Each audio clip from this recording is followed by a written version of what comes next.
Now I know, to many of you, Forbearance is not something you're really that excited about. This is a craftable raid weapon that drops from Valve the Disciple. And I would say many of my veteran players, you probably already have Forbearance. The question is, should you get this particular role? Now, this is a dilemma that we were faced with Succession. I pretty much stated initially that there was going to be no reason for me to go for that Succession role within Onslaught until I got this Discord redirection role. Now, is this a game-breaking role? No, but it's a unique combination that's not found on the craftable role. Today, guys, we're going to be exploring Forbearance as it is dropping this week alongside Hammerhead within our Brave arsenal. Again, we did an entire guide on this already on how to get started with Into the Light, why you need to pick up these quests, which will be present today as well for Forbearance and Hammerhead, and how this will open up attunement, thus increasing your chances of getting one of these to drop. Which, by the way, the reward structure within Onslaught, getting to wave 50 is definitely worth it. And we broke that down in more detail in our video earlier today. But with all that out of the way, let's talk about Forbearance. First, I'm going to mention one of the things that made Forbearance such a powerful weapon since Valve the Disciple first brought it to us, and that is the perk Chain Reaction. Chain Reaction is phenomenal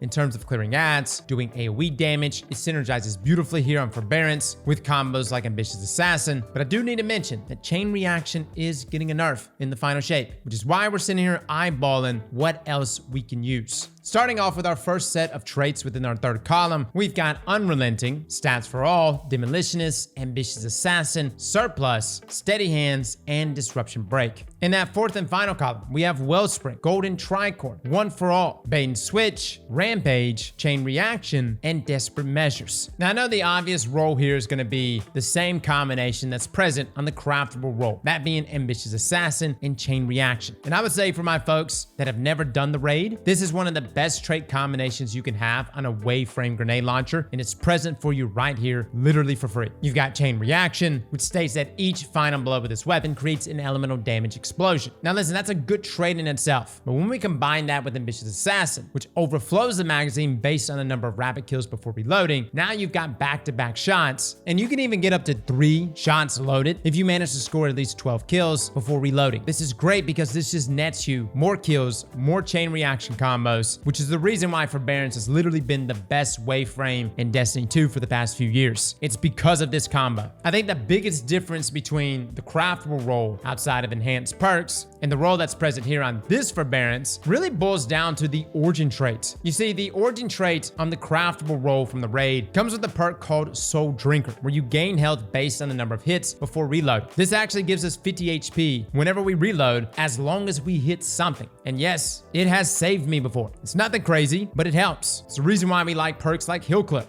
Although Soul Drinker is not as much health as that. With that being said though, the new Forbearance comes with Indomitability, which states that final blows grant grenade energy when playing a light subclass or melee energy when playing a darkness subclass. Again, kind of leaning into that new prismatic subclass we're going to be getting in the final shape. Now, percentage wise, this is 5% energy back per kill. And yes, it does stack, meaning if you're getting multiple kills, this nets you more energy. This is pretty potent depending on the other things you may be utilizing, whether it's prismatic subclasses in the future, or you're just going a full-blown neutral game ability build within a specific subclass. The reality is that this is a wave frame, and clearing ads is nothing difficult for it to do, which actually makes me want to lean toward a couple other different trait combinations. Look, I love Enhanced Ambitious Assassin and Enhanced Chain Reaction. Both contribute to making Forbearance, the craftable role, an absolute monster. But keep in mind, the Forbearance you see here will retroactively be enhanceable in the final shape. But with the origin trait in mind, I'm actually looking at Demolitionist. Now, what's crazy is you can do a Demolitionist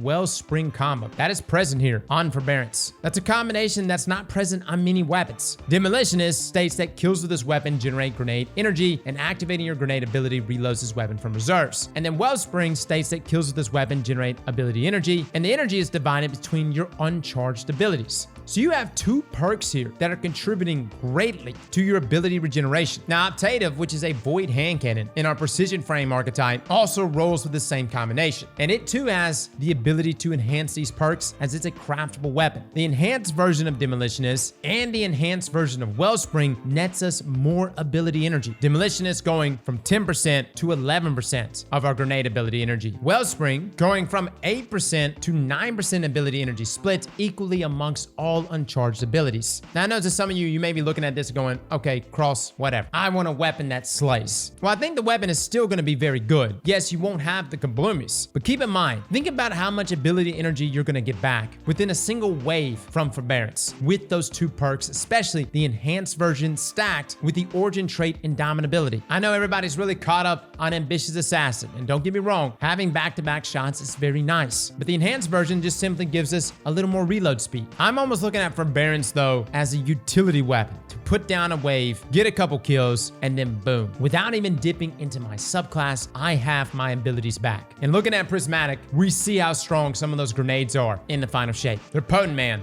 especially those combo grenades. And dude, depending on how many kills you get, like 3-4 kills, you pretty much have your grenade instantly back. And on a normal grenade launcher, this may be a difficult task, but on a wave frame, I think you'll be just fine. And with it still being an arc weapon, you can easily create onic traces, dip into arc, and blind enemies with those special kills when rocking the correct fragments, like spark up beacons. Again, guys, just something to keep in mind. I know it doesn't have the beautiful explosions that you're used to, but it is a role combination that I'm personally going to keep. Now, what about our other damage dealing perks in that fourth column? Now, there's a difference in damage values here. You've got One for All, which is a 35% damage buff, which lasts for 10 seconds after damaging 3 separate enemies. My only issue with One for All is that you have to reproc it, and you can't refresh that timer when getting those multi-hits. You literally have to wait for it to run out, hit 3 enemies again to then reproc it. With that being said though, Ambitious Assassin, Stats for All, in combination with One for All is really nice. The other perks that also buffs our damage is Golden Tricorn and Desperate Measures. They're kind of the same thing, as they both require you to get the first initial stack with the weapon kill itself. Now, Golden Tricorn does net you a higher damage percentage, starting off at 15% at one stack that lasts for 7 seconds, but then you have to get a grenade or powered melee kill that, by the way, needs to match your weapon's elemental type. This nets you a 50% increase in damage. It's a nice buff, but there are some issues in terms of reproccing that duration, the hoops you have to jump through, the matching elemental types, which is where Desperate Measures comes in. It's a more ease of use version of Golden Tricorn. Its first stack only nets you 10% energy, but still for 7 seconds. And then after that, a grenade or melee kill of any type will grant you a 20% increase in damage. And if you score another grenade or melee kill, this will net you a 30% increase in damage. Now, some great things about this perk is you can activate this while stowed, and weapon kills will refresh the buff duration. If you get it up to 3 stacks, you can hang on to those 3 stacks, which means perks like Ambitious Assassin can feed into that even more. But even perks like Demolitionist can also feed into that, as you'll probably be going for grenade kills in between all of this. So while you're getting kills and stacking up that damage buff with Desperate Measures, you're feeding back in to your grenade ability regeneration with Demolitionist and Indomitability. Now, should you rock bait and switch? Guys, keep in mind, bait and switch did get a small nerf. Used to be 35%, now it's 30%. Personally, I don't really like bait and switch. It's all right. It just requires me to jump through a lot of hoops that, yes, may not be that difficult for you to proc as you're running and gunning, but Undercurrent also has bait and switch, and I just don't like it on that weapon either. Keep in mind, this is a wave frame grenade launcher. You're not doing impact damage. You're not doing high DPS with this weapon. It's purely supposed to be the ultimate ad clearing weapon as a wave frame. Bait and switch is a great perk on grenade launchers that are going to be doing high DPS, which is not something you should be doing with Forbearance. Also, for those that are asking, Cross, why are you not talking about Rampage? Look, here's the thing about Rampage. It's been power crept. It's no secret. For me, guys, I've just fallen out of love with Rampage. Now, with that being said, is there a reason to choose high velocity rounds over implosion rounds? Guys, we talked about this in our damage testing video for Mountaintop the other day. Turns out implosion rounds with perks like hard launch is really the best combination for netting you the best damage. You see, hard launch lowers our blast radius, and so does implosion rounds. And what this essentially does is increase our impact damage, the impact portion of your grenade. Now, this is great on weapons like Mountaintop, which we did a review on, and yes, it has the best damage in comparison to all of the grenade launchers, and miles better than wave frame grenade launchers. Guys, when it comes to wave frames, I do not suggest going for impact damage. It's just too difficult to get that wave across. The whole purpose of this weapon is to go for the wave, get the multi-kills, clear out ads, not do high damage to a single target. Now, for those that are going to jump up and say, well, Cross, what about Tusk of the Boar, our strand grenade launcher that can roll with Deconstruct? We've seen the clips of the direct impact damage, and it rocking. Guys, Deconstruct is good, but keep in mind, it actually got fixed. We used it in our build the other day, and you don't have to go for the direct impact hit for Tusk of the Boar and Deconstruct to work. You can use it like you would any normal grenade launcher that's a waveframe, so long as you are hitting 3 or more enemies, and boom, you get ammo back. It's a beautiful thing, guys. Yes, the next time Iron Banner rolls around, I highly recommend getting a Deconstruct roll. But back to Forbearance, it really doesn't matter what you choose in that magazine option, and it really doesn't matter what you choose for your barrel options, as neither one of those are going to negatively impact the wave damage itself. And for me, it's more of a preference thing. Now, the only thing I really don't know here, guys, is what is the enhanced version of Desperate Measures going to be? If it's like Golden Tricorn, it's simply going to be a duration buff. Nothing changes percentage-wise in terms of that damage buff. And I wouldn't be surprised if that affects Desperate Measures in the same way, probably going up to 8 seconds instead of 7. As far as the other enhanced versions of these damage perks, nothing else really changes there either. One for All has more duration. Bait and Switch also has more duration. Rampage, also the same thing with more duration. So essentially just more forgiveness here. As far as the PvE role though, guys, that I would chase on Forbearance, dude, I hate to recommend Ambitious Assassin and Chain Reaction. Not because it's not a good perk combination. It's phenomenal. But Bungie's going to be nerfing Chain Reaction specifically on special weapons. They will have 15% smaller detonation radius and do 20%